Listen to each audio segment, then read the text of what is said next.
like this.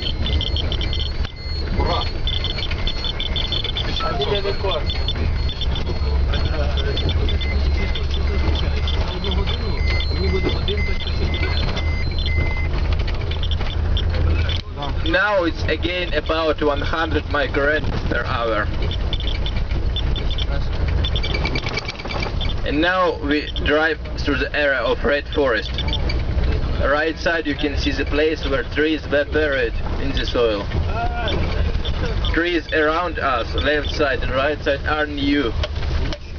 And only now, right side quite about 50 meters or 100 meters from the road, you can see quite tall trees.